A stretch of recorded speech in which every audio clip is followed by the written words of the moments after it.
kesejahteraan. Selanjutnya yaitu mengenai hambatan yang menjadi permasalahan dalam pelaksanaan redistribusi pendapatan. Distribusi pendapatan yang diperoleh dari pemerintah salah satunya bersumber dari pajak. Pajak adalah pungutan wajib yang dibayar oleh rakyat untuk negara dan akan digunakan untuk kepentingan pemerintah dan masyarakat umum. Rakyat yang membayar pajak tidak akan merasakan manfaat dari pajak secara langsung, karena pajak digunakan untuk kepentingan umum, bukan untuk kepentingan pribadi. Pajak merupakan salah satu sumber dana pemerintah untuk melakukan pembangunan, baik pemerintah daerah maupun pemerintah pusat. Pungutan pajak dapat dipaksakan karena dilaksanakan berdasarkan undang-undang. Namun, karena masih banyak masyarakat atau orang-orang yang abai akan kewajibannya untuk membayar pajak tersebut, karena tidak ada kesadaran pada masyarakat itu sendiri untuk membayar pajak, sehingga dari itu maka timbullah masalah-masalah dalam pelaksanaan distribusi pendapatan, yaitu tingkat kemiskinan yang semakin hari semakin tinggi. Karena ketidakmerataan pembangunan, ketimpangan di masyarakat pun akan semakin tinggi. Kemudian, tidak hanya kemiskinan, tingkat pengangguran di Indonesia juga semakin tinggi. Hal ini terjadi salah satunya juga karena semakin banyaknya tenaga kerja asing yang masuk ke Indonesia. Terjadinya inflasi, neraca pembangunan internasional, kurs atau nilai tukar mata uang. Permasalahan distribusi pendapatan di Indonesia faktornya dari pemerintahan yang kurang tepat dalam memberikan bantuan atau redistribusi pendapatan itu tadi. Baik, di sini saya akan menjelaskan definisi jaminan sosial. Menurut konvensi yang dibuat oleh ILO tahun 1952, jaminan sosial didefinisikan sebagai perlindungan yang diberikan kepada masyarakat untuk para anggota melalui seperangkat instrumen publik. Macam-macam jaminan sosial pemerintah. Di sini ada 4 macam-macam jaminan sosial pemerintah. Yang pertama ada jaminan pensiun. Jaminan pensiun ini adalah program jaminan yang akan diberikan per bulan kepada peserta pensiun. Yang kedua ada jaminan kematian. Jaminan kematian ini akan memberikan santunan kepada keluarga peserta yang sudah meninggal. Yang keempat ada jaminan hari tua. Jadi program jaminan hari tua ini akan diberikan ketika para peserta sudah memasuki masa pensiun. Sekian penjelasan dari saya, selanjutnya akan dijelaskan oleh Mbak Marta. Di sini saya akan menjelaskan fungsi dari jaminan sosial, di mana jaminan sosial itu dibagi menjadi dua jika dilihat dari segi ekonomi dan yang kedua dari penyelenggara jaminan sosial. Fungsi jaminan sosial jika dilihat dari aspek ekonomi. Yang pertama yaitu economic security. Economic security adalah suatu keadaan ekonomi di mana masyarakat memiliki daya beli untuk konsumsi, tabungan, dan adanya kesanggupan membayar iuran jaminan sosial sehingga bentuk perencanaan darurat dapat dilaksanakan karena pendapatan real diterima mencukupi sehingga dapat menopang kesejahteraan keluarga. Ciri-ciri dari ekonomi security itu seperti adanya jaminan kelangsungan pendapatan, dan yang kedua pendapatan dalam bentuk uang, yang ketiga keluarga sejahtera yang mandiri. Sedangkan yang kedua yaitu economy insecurity. Economy insecurity adalah kondisi ketenagakerjaan yang ditandai dengan adanya ketidakpastian kesempatan disertai dengan tingkat pendapatan yang rendah. Kemudian, hilangnya pendapatan masyarakat karena adanya musibah yang tidak diimbangi dengan sistem jaminan sosial yang komprehensif, menyusul mahalnya biaya untuk pelayanan kesehatan. Untuk pelayanan kesehatan, masyarakat terpaksa mengeluarkan biaya tambahan yang akhirnya mengurangi uang belanja. Ciri-cirinya sebagai berikut, yaitu meninggalkan pencari nafkah, menganggur karena PHK, menjalani masa pensiun, masalah upah minimum, dan mengalami gangguan kesehatan. Yang kedua yaitu fungsi dari jaminan sosial dilihat dari segi badan penyelenggara.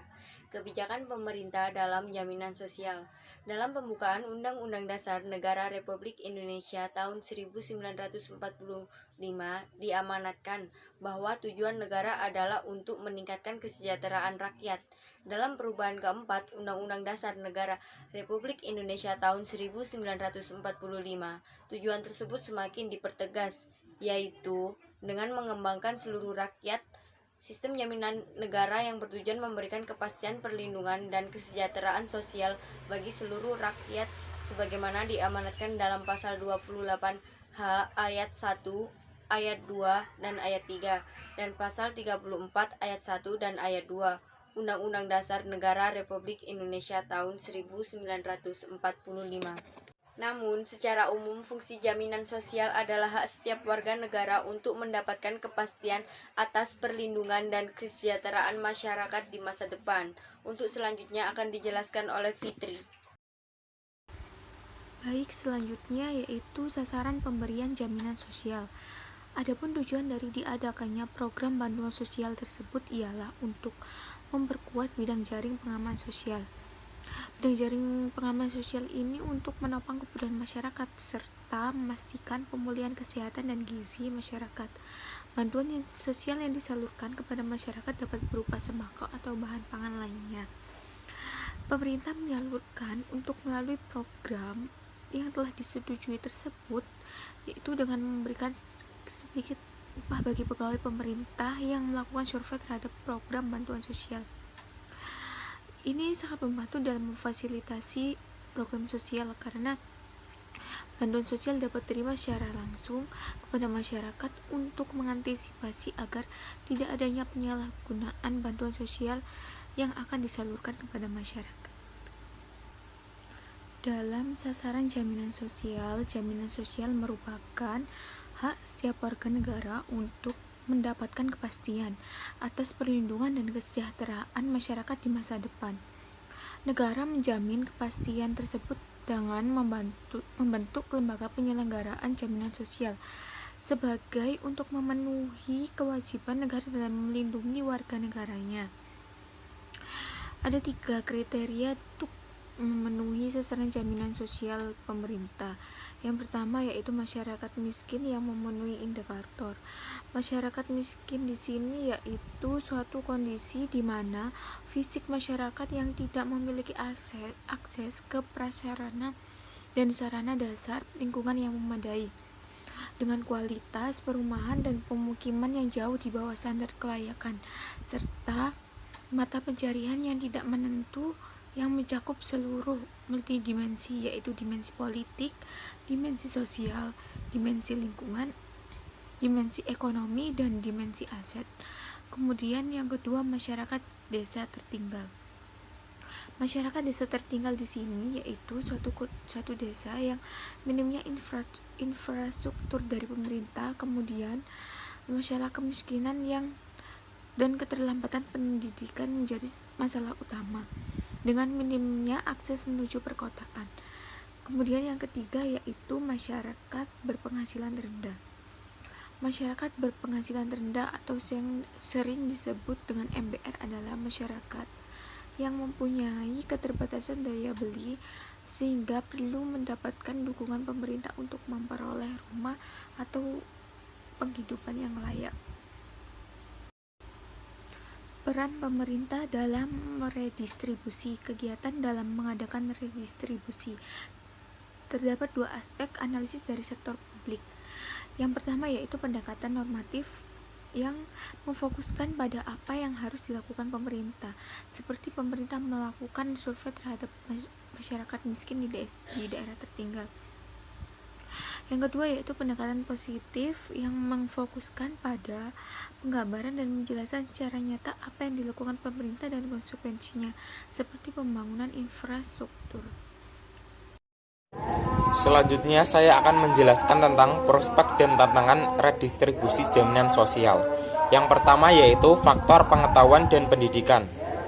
Sosialisasi dari berbagai pihak terhadap jaminan sosial perlu dilakukan secara intensif, terutama bagi penduduk yang berpendidikan rendah, termasuk pekerja informal, karena minimnya pengetahuan masyarakat mengenai manfaat jaminan sosial sebagai salah satu penyebab rendahnya keikutsertaan pelaku aktivitas ekonomi informal dalam program jaminan sosial pemerintah. Oleh karena itu, sosialisasi memegang peranan penting dalam kebijakan jaminan sosial. Yang kedua yaitu kemiskinan ekonomi. Upah atau pendapatan seseorang itu berbeda dengan orang lain, sebab semakin tinggi profesi seseorang bekerja, maka upah yang ia terima juga tinggi, begitupun sebaliknya.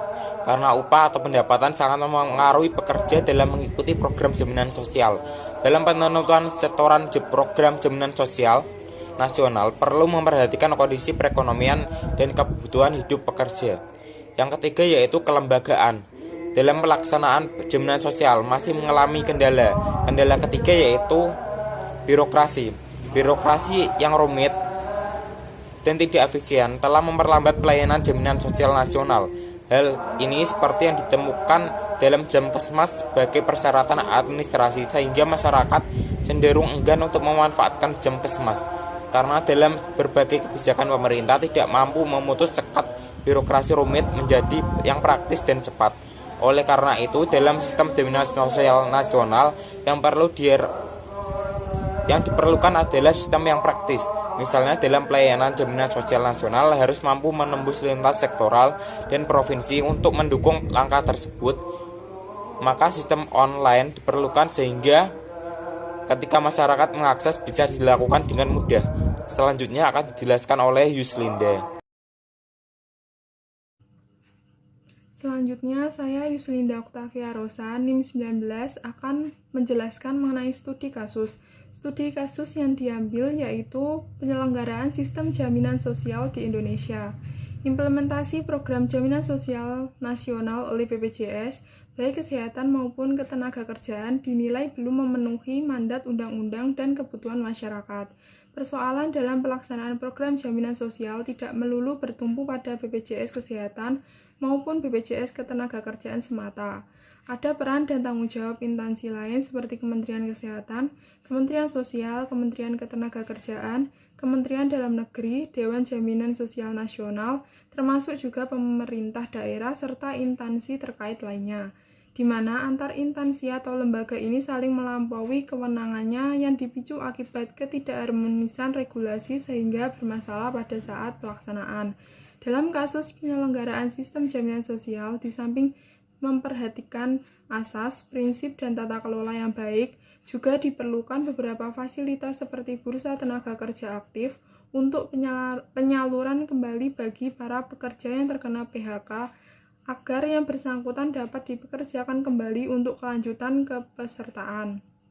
Oleh karena Indonesia tidak memiliki bursa tenaga kerja aktif, maka para pekerja yang terkena PHK yang sebelumnya berasal dari sektor formal beralih ke sektor informal akibat dari keterbatasan daya tampung sektor formal.